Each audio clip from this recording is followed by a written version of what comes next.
너희는 여호와를 만날 만한 때에 찾으라. 가까이 계실 때에 그를 부르라. 악인은 그의 길을, 불의한 자는 그의 생각을 버리고 여호와께로 돌아오라. 그리하면 그가 긍휼히 여기시리라. 우리 하나님께로 돌아오라. 그가 너그럽게 용서하시리라. 우리가 아직 죄인 되었을 때에 그리스도께서 우리를 위하여 죽으심으로 하나님께서 우리에 대한 자기의 사랑을 확증하셨느니라. 그러면 이제 우리가 그의 피로 말미암아 의롭다 하심을 받았으니 더욱 그로 말미암아 진노하심에서 구원을 받을 것이니. 아멘.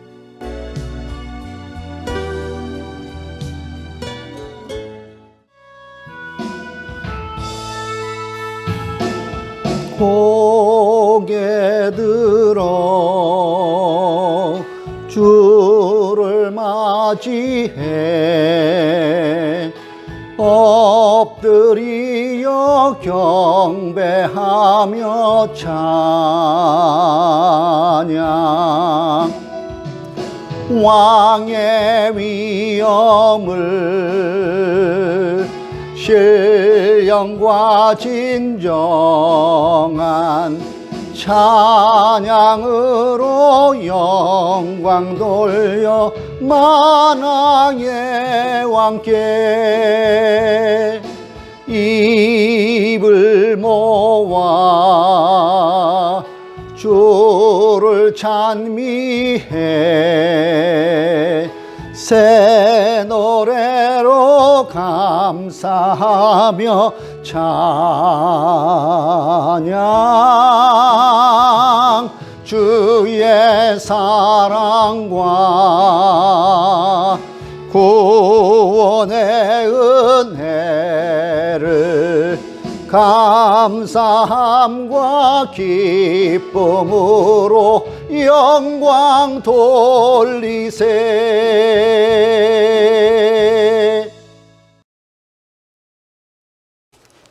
나는 전능하신 아버지 하나님 천지의 창조주를 믿습니다. 나는 그의 유일하신 아들 우리 주 예수 그리스도를 믿습니다. 그는 성령으로 잉태되어 동정녀 마리아에게서 나시고 본디오 빌라도에게 고난을 받아 십자가에 못 박혀 죽으시고 장사된 지 사흘 만에 죽은 자 가운데서 다시 살아나셨으며 하늘에 오르시어 전능하신 아버지 하나님 우편에 앉아 계시다가 거기로부터 살아있는 자와 죽은 자를 심판하러 오십니다. 나는 성령을 믿으며 거룩한 공교회와 성도의 규제와 죄를 용서받은 것과 몸의 부활과 영생을 믿습니다. 아멘.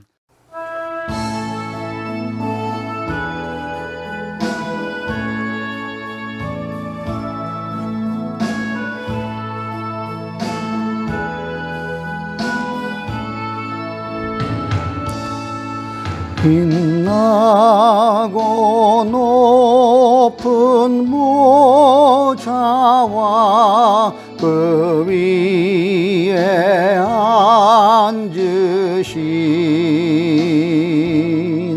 주 예수 얼굴 영광이 해같이 빛나네. 해같이 빛나네.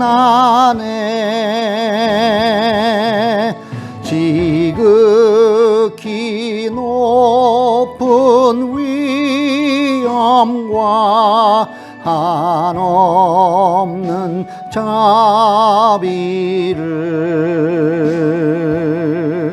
무천사 소리 합하여 늘 찬송 드리네 늘 찬송 드리네 영죽을 나를 살리려 그 영광 떠나서 그 부끄러운 십자가 날 위해 지셨네 날 위해 지셨네 나 이제 생명 있음은 주님의 은혜요 저 사망 권세 이기리 큰 기쁨 넘치네 큰 기쁨 넘치네 주님의 보좌 있는데 천한 몸 이르러 그 영광 몸소 배울 때 내 기쁨 넘치리 내 기쁨 넘치리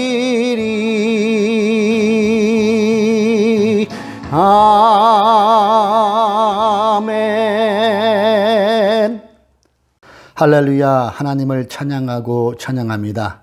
지난 한 주간도 주님께서 우리를 붙잡아 주시고 우리에게 생명을 허락하여 주셔서 한 주간을 잘 보내게 하여 주시고 주님을 기억하며 거룩한 주님의 날에 각자의 자리에서 하나님을 예배할 수 있도록 인도하여 주시니 감사를 드립니다.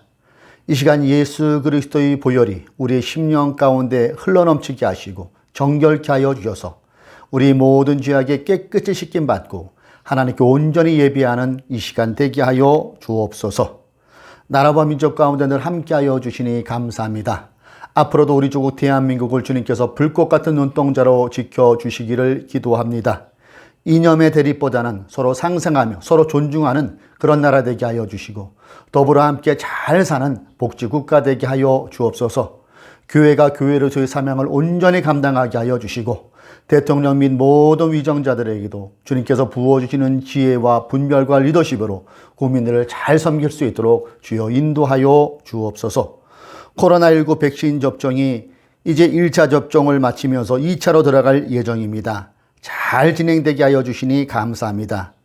염려컨대 또 다른 델타 변이라는 것이 생성되고 있다고 합니다. 이것으로 인하여 또 어려움을 당할까 염려되오니 주님께서 모든 과정과 모든 것들을 주님의 능력으로 제어하여 주시고 모든 것들이 물러가는 은혜가 임하게 하여 주옵소서. 그러므로 모든 국민들의 일상이 회복되며 자영업하시는 분들을 비롯한 모든 분들의 경제적인 어려움도 속히 벗어날 수 있도록 주여 은혜를 더하여 주옵소서. 우리 교회가 다음 주일부터는 이제 6개월여간의 긴 비대면 예배를 끝내고 이제 얼굴을 맞대고 함께 예배드리길 원합니다. 성령 하나님께서 함께하여 주셔서 이제 얼굴을 맞대며 예배하는 그 예배를 통하여서 예배의 소중함을 저희들이 알게 하여 주시고 더더 주님께로 가까이 나가는 예배가 될 수 있도록 성령으로 동행하여 주시기를 기도합니다. 하나님을 높이고 복음으로 이웃을 섬기는 사도행전의 건강한 공동체의 비전이 온전히 이루어질 수 있도록 우리 각자의 자리에서 각자의 삶에서 하나님의 영광을 위하여 살아가는 저희들 되게 하여 주옵소서. 이 시간도 하나님을 사랑하는 마음으로 귀한 헌금 드린 손길이 있습니다. 주님께서 그 드린 손길 기억하여 주시고 하나님의 나라와 의를 구하는 귀한 물질로 쓰여지게 하여 주시고 드린 손길 외에도 하나님의 형통의 복도 임하게 하여 주옵소서. 오늘도 우리가 주의 말씀을 읽고 함께 은혜를 나누길 원하오니 말씀 자체인 주님께서 깨닫게 하시고 우리에게 도전을 더하여 주시고 한 주간도 주님의 말씀 부여잡고 승리하는 하나님께 영광 올리는 그런 한 주간 되게 하여 주옵소서. 주님을 바라봅니다. 성령으로 충만케 하여 주옵소서. 우리를 구원하여 주신 예수님의 이름으로 기도드립니다. 아멘.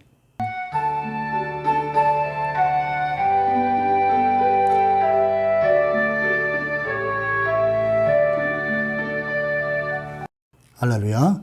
2021년 6월 27일 주일 교회 소식을 말씀드리겠습니다.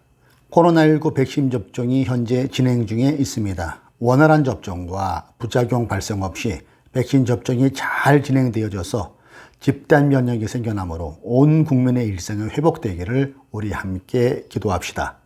하늘뜻 푸른 교회는 정부의 방역 지침에 적극 협조하고 있습니다. 다음 주일부터는 대면 예배를 시작할 예정입니다. 주일 예배 시간은 종전대로 오전 11시입니다. 차량 운행을 원하시는 교우님들께서는 미리 단톡방에 알려주시면 차량 운행을 해드리도록 하겠습니다. 동시에 비대면 예배도 실시될 예정입니다. 피치 못할 사정이 있으신 교우님들께서는 비대면 예배로 유튜브로 함께 예배 드릴 수가 있겠습니다. 하늘뜻 푸른 교회 표를 함께 제창합니다. 하나님을 높이고 복음으로 이웃을 섬기는 사도행전의 건강한 공동체. 아멘. 자, 이 시간 우리가 함께 읽을 말씀은 마가복음입니다. 오늘은 마가복음 9장으로 넘어와서 함께 읽도록 하겠습니다. 마가복음 9장 2절부터 13절까지의 말씀입니다. 2절부터 함께 읽도록 하겠습니다. 그리고 엿새 뒤에 예수께서 베드로와 야고보와 요한을 데리고 따로 높은 산으로 가셨다. 그런데 그들이 보는 앞에서 그의 모습이 변하였다. 그 옷은 세상에 어떤 빨래꾼이라도 그렇게 희게 할 수 없을 만큼 새하얗게 빛났다. 그리고 엘리야가 모세와 함께 그들에게 나타나더니 예수와 말을 주고받았다. 그래서 베드로가 예수께 말하였다. 라비님, 우리가 여기에 있는 것이 좋겠습니다. 우리가 초막 셋을 지어서 하나에는 라비님을, 하나에는 모세를, 하나에는 엘리야를 모시겠습니다. 베드로는 무슨 말을 해야 좋을지 몰라서 이런 말을 했던 것이다. 제자들이 겁에 질렸기 때문이다. 그런데 구름이 일어나서 그들을 뒤덮었다. 그리고 구름 속에서 소리가 났다. 이는 내 사랑하는 아들이다. 너희는 그의 말을 들어라. 그들이 문득 둘러보았으나 아무도 없고 예수만 그들과 함께 계셨다. 그들이 산에서 내려올 때에 예수께서는 그들에게 명하시어 인자가 죽은 사람들 가운데서 살아날 때까지는 본 것을 아무에게도 이야기하지 말라고 하셨다. 그들은 이 말씀을 간직하고 죽은 사람들 가운데서 살아난다는 것이 무슨 뜻인가를 서로 물었다. 그들이 예수께 묻기를 어찌하여 율법학자들은 엘리야가 먼저 와야 한다고 합니까? 하니 예수께서 그들에게 말씀하셨다. 확실히 엘리야가 먼저 와서 모든 것을 회복한다. 그런데 인자가 많은 고난을 받고 멸시를 당할 것이라고 기록한 것은 어찌된 일이냐? 내가 너희에게 말한다. 엘리야는 이미 왔다. 그런데 그를 두고 기록한 대로 사람들은 그를 함부로 대하였다. 이는 살아계신 주님의 말씀입니다. 할렐루야. 본문을 중심으로 하여서 산 위에, 산 밑에 이러한 제목으로 우리 잠시 말씀을 나눌까 합니다. 어느 날 베드로와 야고보와 요한은 주님을 따라 산으로 올라가게 됩니다. 무슨 영문인지도 모르고 그들은 예수님을 따라간 거예요. 그러다 산에서 밤을 맞이하게 되고 예수님과 제자들은 어느 정도 시간이 흘렀고 제자들은 잠에 빠지고 맙니다. 어느 정도 잤을까요? 인기척에 제자들이 눈을 이렇게 떠보니까 깜짝 놀란 일이 벌어집니다. 예수님이 구약에 나오는 모세 그리고 엘리야와 대화를 나누고 있는 겁니다. 예수님의 옷은 벌써 하얗게 변형되었는데 그 옷이 어찌나 희든지 인간의 언어로는 그 그거를 표현할 수 없을 정도로 하얗게 옷이 변형되어 있었습니다. 마태복음에서는 예수님의 얼굴 또한 해처럼 빛난다고 기록하고 있습니다.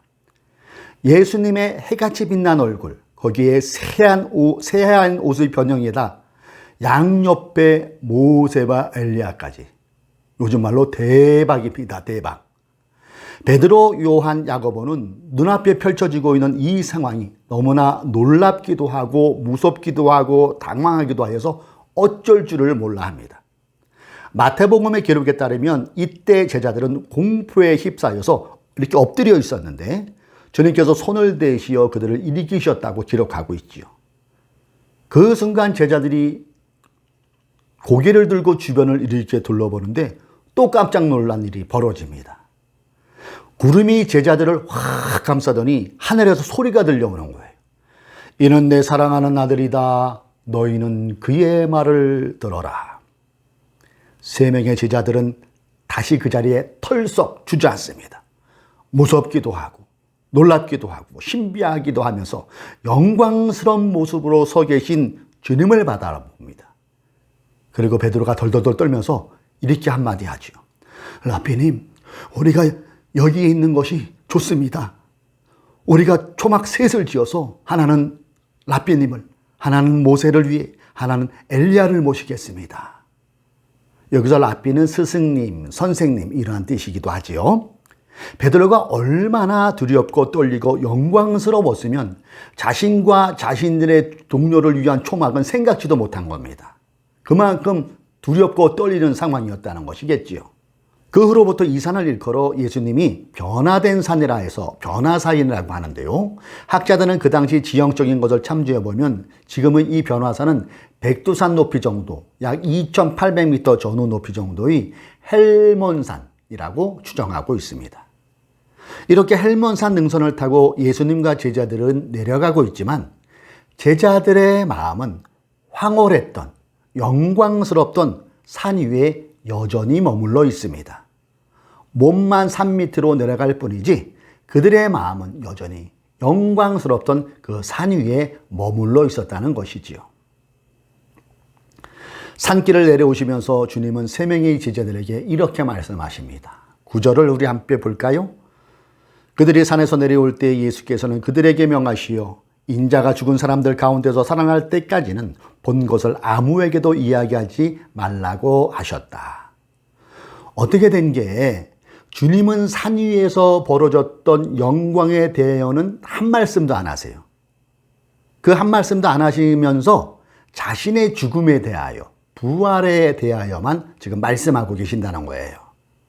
제자들의 관심은 계속해서 산 위에서 일어났던 주님의 변형된 모습, 엘리야와 모세와 대화하시던 모습, 영광 자체의 해같이 빛나던 주님의 모습, 하얗게 눈이 부신 옷에만 관심이 가 있는데 말입니다.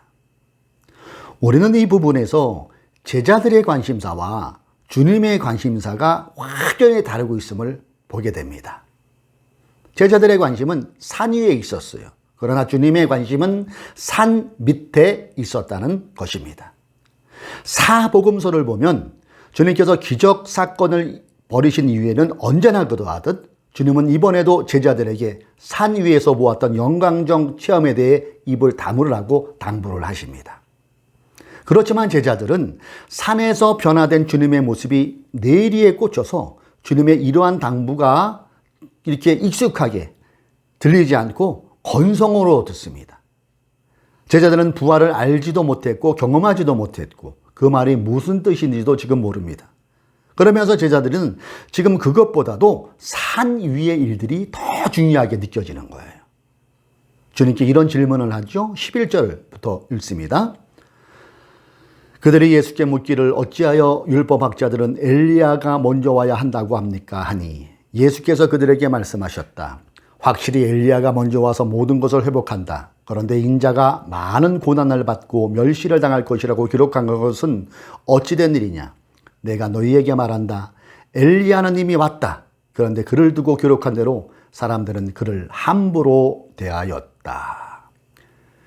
제자들이 엘리야가 먼저 와야 한다고 합니까? 라는 이 질문은 당시 서기관들이 가르쳤던 종말론으로 구약성경 말라기 4장 5절과 6절에 나오는 예언입니다. 예언의 말씀이에요. 보라, 여호와의 크고 두려운 날이 이르기 전에 내가 선지자 엘리야를 너희에게 보내리니 그가 아버지의 마음을 자녀에게로 돌이키게 하고 자녀들의 마음을 그들의 아버지에게로 돌이키게 하리라. 돌이키지 아니하면 두렵건대 내가 와서 저주로 그 땅을 칠까 하노라 하시니라. 서기관들을 비롯하여 당시 종교 지도자들은 말라기에 나오는 엘리야가 먼저 와서 모든 것을 회복한다는 부분을 강조하면서도 정작 참된 메시아상에 대해 예언했던 이사야의 말씀은 묵살해버렸다는 겁니다. 외면해버렸다는 것이죠. 엘리야가 다시 올 것이라는 말씀처럼 메시아의 도래 또한 성경에 분명히 예언되어 있는데 그들은 이 말씀을 주시하지 않았다는 겁니다. 이사야 53장 2절로 7절 메시아에 대해서 이렇게 예언하고 있어요. 그는 주님 앞에서 마치 연한 순과 같이 마른 땅에서 나온 싹과 같이 자라서 그에게는 고운 모양도 없고 훌륭한 풍채도 없으니 우리가 보기에 흠모할 만한 아름다운 모습이었다. 3절 그는 사람들에게 멸시를 받고 버림을 받고 고통을 많이 겪었다. 그는 언제나 병을 앓고 있었다. 사람들이 그에게서 얼굴을 돌렸고 그가 멸시를 받으니 우리도 덩달아 그를 귀하게 여기지 않았다. 그는 실로 우리가 받아야 할 고통을 대신 받고 우리가 겪어야 할 슬픔을 대신 겪었다. 그러나 우리는 그가 징벌을 받아서 하나님에게 맞으며 고난을 받는다고 생각하였다. 그러나 그가 찔린 것은 우리의 허물 때문이고 그가 상처를 받은 것은 우리 악함 때문이다. 그가 징계를 받음으로써 우리가 평화를 누리고 그가 매를 맞음으로써 우리의 병이 나았다. 우리는 모두 양처럼 길을 잃고 각기 제 길로 흩어졌으나 주님께서 우리 모두의 죄악을 그에게 지우셨다. 그는 굴욕을 당하고 고문을 당하였으나 아무 말도 하지 않았다. 마치 도살장으로 끌려가는 어린 양처럼 마치 떨깎는 사람 앞에서 잠잠한 암양처럼 끌려가기만 할 뿐 아무 말도 하지 않았다. 이사야가 예언했던 메시아상은 화려함보다는 초라함, 능력보다는 무능함으로 비춰지고 있는데요. 이것은 그들이 원하는 메시아상이 절대 아니었다는 겁니다. 그들이 원하는 메시아상은 영광으로 임하는 메시아, 능력으로 임하는 메시아, 로마적을 물리쳐주는 그런 힘있는 메시아를 원하고 있었어요. 산 위에 영광의 강체를 한 그러한 모습을 원했다는 것이지요. 그들의 주장대로라면 어떻게 메시아가 순환을 받을 수가 있느냐, 어떻게 메시아가 무능하게 사람들에게 죽임을 당할 수 있느냐, 절대 아니다. 이것은 잘못된 예언이다. 그렇게 생각했다는 것입니다. 그들은 메시아의 예언을 애써 외면했고 종국에는 정말로 우리 예수님을 십자가에 못 박혀 죽이는 끔찍한 일을 자행해버렸습니다. 본문 12절과 13절이 바로 이 부분을 말씀하는 것이죠. 여기에 나오는 엘리야는 침례 요한을 말한다고 마태복음은 설명하고 있어요. 그들은 13절의 말씀처럼 사람들은 그를 함부로 대하였다. 이것을 실천한 사람들이에요. 사람들은 그를 함부로 대하였다. 그래요? 그들은 자기 마음에 안 든다고 침례 요한을 함부로 대했고 심지어는 주님까지 함부로 대했습니다. 그들 또한 제자들처럼 산 위에만 머물러 있기를 원했던 사람들이었다는 것이지요. 산위는 뭡니까? 영광의 자리, 명예의 자리, 부유의 자리를 상징하는 것이죠. 반대로 우리 주님이 머물렀던 산 밑은 순환의 자리였습니다. 가난의 자리, 멸시의 자리였습니다. 제자들과 유대 지도자들이 지향하는 곳과 예수님이 지향하는 곳은 달랐습니다. 13절에 나오는 사람들은 그들을 함부로 대하였다를 공동번역을 찾아보니까요. 그를 제멋대로 다루었다. 그를 제멋대로 다루었다. 이게 더 적절한 표현 같지 않습니까? 그래요. 이들은 제멋대로 영광, 명예, 부여를 위해서라면은 제멋대로 성경을 귀에도 걸고 코에도 건 거예요. 귀에 걸면 귀걸이, 코에 걸면 코걸이 이렇게 대했다는 것이죠. 그래서 성경을 제멋대로 듣고 싶은 것만 듣고 보고 싶은 것만으로 보고 이렇게 재단을 해버린 겁니다. 자기가 원하는 대로 성경을 적용해서 모든 걸 영광의 자리로, 부요의 자리로, 성공의 자리로 그렇게 재단을 했다는 것입니다. 여러분, 이게 복음일까요? 이게 하나님의 말씀일까요? 이렇게 재단을 내버리면은 솔직한 양심으로 여러분 스스로에게 묻고 대답해 보세요. 그렇죠? 복음이 아닙니다. 복음을 가장한 자신의 모든 행위에 면죄부를 주는 가짜 말씀으로 만들어버리는 것입니다. 이걸 그럴듯하게 포장한 게 소위 오늘날의 번영신학 아닙니까? 이 번영신학이 미국에서 본격적으로 생산되어 미세먼지처럼 이 나라 저 나라로 막 이렇게 퍼지다가 결정적으로 폭발한 것이 한국교회잖아요. 번영신학은 듣고 싶은 것만 듣고 원하는 것만 가려서 봅니다. 그래서 위험하다는 거예요. 분명한 것은 번영신학을 추종하는 사람들은 그들의 마음이 어디로 가 있습니까? 하나님을 빙자하여 하나님을 많이 하지만 여전히 그들은 제자들이 있었던, 제자리 가고 싶어했던 산 위에 머물러 있는 것이랑 똑같다는 것입니다. 주님의 3년의 공생애를 여러분 이렇게 살펴보세요. 주님의 3년의 공생의 기간을 살펴보면은 주님께서 영광의 자리에 머문 시간은 오늘 우리가 읽은 이 변화산 여기 한 군데밖에 없음을 발견하게 됩니다. 그것도 오랜 시간이 아닙니다. 아주 잠시였어요. 주님은 결코 변화산에 계속 머물러 있지 않으셨다는 것을 우리는 이 말씀을 통하여 기억해야 되겠습니다. 그러나 제자들은 여기가 좋사온이었어요. 영광의 자리에 계속 머물러 있기를 원했다는 것이죠. 오래 주님은 이사야서의 예언대로 가시밭길을 걸으셨고 멸시 천대받는 그 길을 거침없이 걸어가심으로 구원의 문을 활짝 열어놓으셨습니다. 산 위의 영광이 아닌 산 밑에 멸시를 기꺼이 온몸으로 붙잡으신 분이 바로 우리 주 예수 그리스도라는 겁니다. 유대 지도자들은 심판을 오는 엘리야는 기다렸지만 정작 고난의 모습으로 오는 메시아는 이미 그들의 마음에서 벌써 지워버린 상태였다는 겁니다. 사랑하는 교우 여러분, 산 위에 너무 오래 머무는 걸 좋아하지 마십시오. 그러다가 큰일 납니다. 여러분 어몽길 대장 아실 거예요. 히말라야 8,000m 그 14자를 완동하고 거기에 위성복 16자까지 세계 최초로 등장한 분이 어몽길 대장이죠. 그렇게 죽을 고비 막 넘기면서 어몽길 대장의 정상에 올리면 거기 오래 머무를까요? 그렇지 않다는 거예요. 잠깐입니다. 몇 분 정도만 정상에 머문답니다. 죽음을 무릅쓰고 힘들게 올라온 정상이라면 좀 더 오래 있을 수도 있는데 그가 정상에 올라가서 하는 일은 두 가지잖아요. 품고 있던 태극기 정상에 꼽고 또 협찬한 협찬사 그 회사 깃발 정상에 꼽고 V자하고 손 높이 올리고 사진 몇 장 찰칵찰칵 그리고 얼른 내려옵니다. 죽음을 무릅쓰고 힘들게 올랐다고 거기서 텐트 치고 잘 생각 안 한대도요. 만약에 그러면은 큰일 나잖아요. 얼어 죽습니다. 얼어 죽습니다. 개인의 영광과 명예와 권력에 사로잡혀 국민을 탄압하고 역사 앞에 죄를 범하면서까지 산 위의 생활을 즐겼던 인물들은 지금도 떵떵거리며 우리 앞에서 잘 사는 모습처럼 보일 때가 많이 있습니다. 그러나 산 위의 자리가 마냥 좋을 수 없는 것은 그들은 여기가 좋다고 산 위에 계속 머물러 있다가는 얼어 죽는 사람이 될 것입니다. 훗날 역사가 그들을 냉혹하게 기록할 것입니다. 그리고 카이로스, 즉 하나님의 시간에 심판의 시간은 한치의 오차도 없이 그들에게 준엄한 심판으로도 임할 것입니다. 교우 여러분, 오늘 본문의 제자들처럼 우리의 마음 동안 산 위에만 머물러 있지는 않습니까? 영광의 자리에만, 대우받는 자리에만, 명예의 자리에만, 성공의 자리에만, 부요의 자리에만 우리의 시선과 마음이 머물러 있지는 않습니까?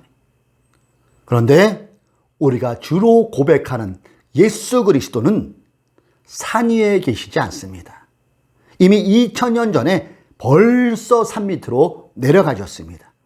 그리고 그곳에서 우리를 기다리고 계시다는 겁니다.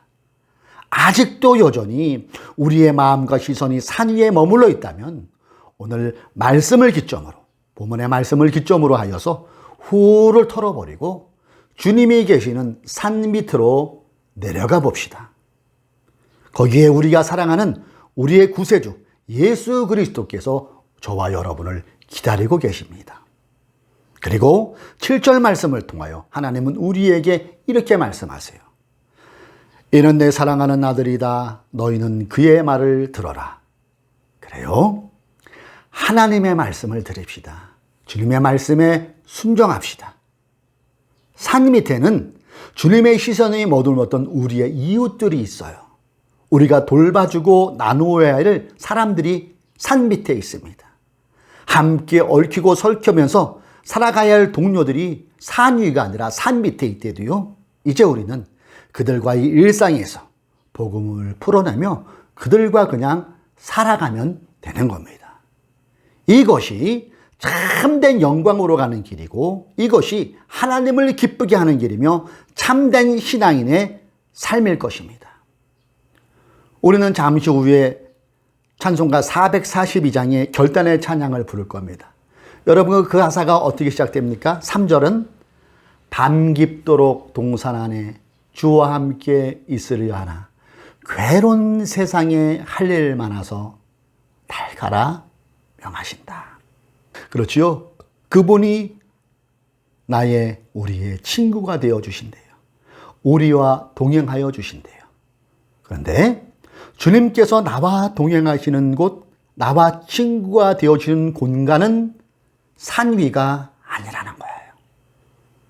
산 밑, 우리가 사는 일상이라는 겁니다. 이는 내 사랑하는 아들이다. 너희는 그의 말을 들어라. 교회 여러분, 주님을 사랑하십니까?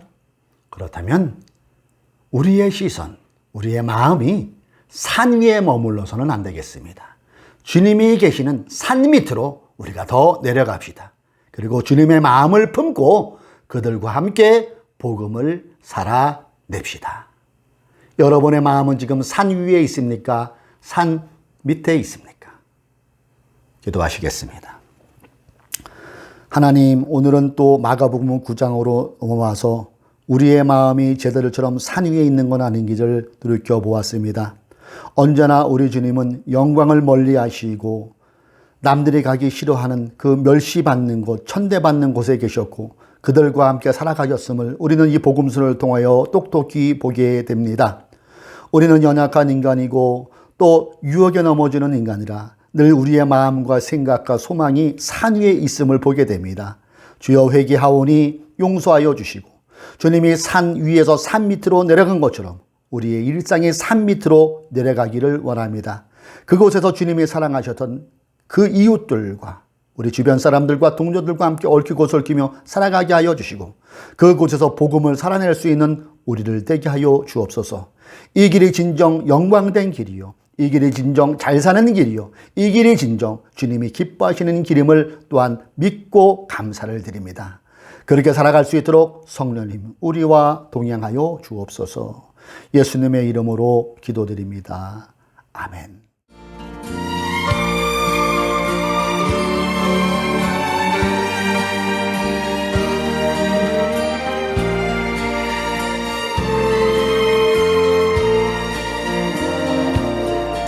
밤 깊도록 동산 안에 주와 함께 있으려 하나 괴로운 세상에 할 일 많아서 날 가라 명하신다. 주가 나 함께 동행하면서 나의 친구 되시오니 우리 서로 받은 그 기쁨은 알 사람이 없도다.